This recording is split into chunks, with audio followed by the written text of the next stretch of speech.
There are a lot of very ordinary objects around you that when you take it from a different perspective that the camera lets you do, it suddenly changes the way you see the world around it. I'm Aaron Bidston. I am a senior in accounting here at the University of Illinois. I can tell you that photography for me has been both the most exhilarating thing and a very bumpy road, depending on what point in my life I was at. So I guess I started really enjoying photography when my dad gave me a Minolta camera. It's an old 35mm film camera. I can't remember the name of it, but it was the first one that had autofocus because there was no way on earth I'd know how to focus on one of those things. I took pictures of just random crap, honestly. So, and none of it was any good. And actually, most of the film never got developed because after the first few rolls, my parents realized that pictures I was taking and showing them wasn't anything worth merit. But I really liked that. And at some point, I had picked up a digital camera, and that's when I started to get more interest in the technical aspects of it. I've really started aspiring towards trying to capture the emotion out of people. And one guy in particular I think that does it really well is Peter Hurley. He's a headshot photographer, so basically he takes pictures of actors and aspiring actors and musicians and things.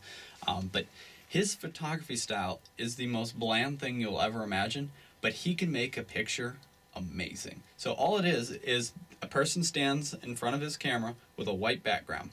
That's all it is. And he can take a picture and he can draw more emotion and more feeling out of a person you wouldn't ever imagine. It's just always fascinating to see him do it because when you sit down and try to do the same things he does, you suddenly realize that the man's got a real talent, and it's something that I envy and wish I had. Get low. Get down on your hands and knees and look at the world, from the eye level of a dog.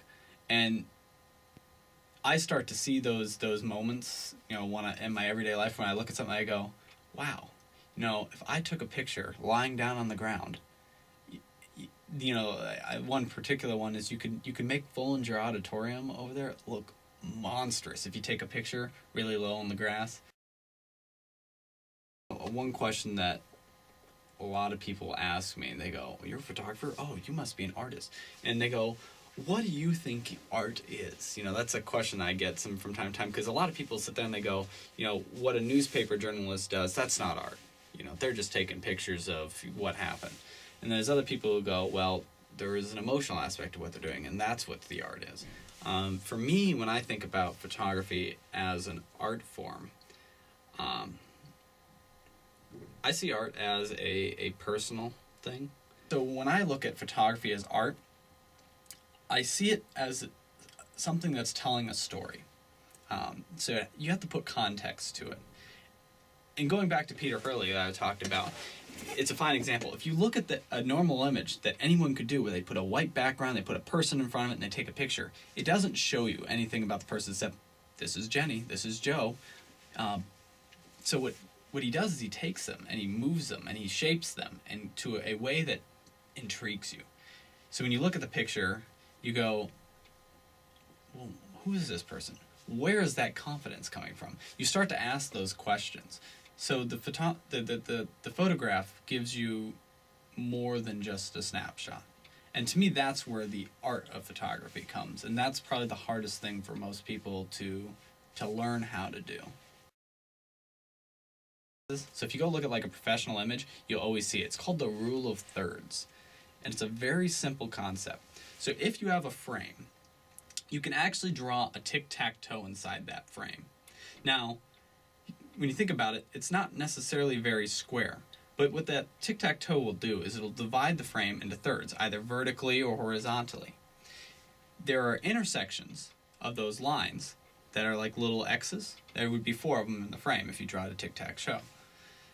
What you want to do, now this is a guideline, but it generally makes your images better, is to move the subject so the point of focus sits on one of those, intersections of those lines. So basically what it's doing is it's taking what would normally be in the center of the frame, like myself right now, and suddenly I move over here.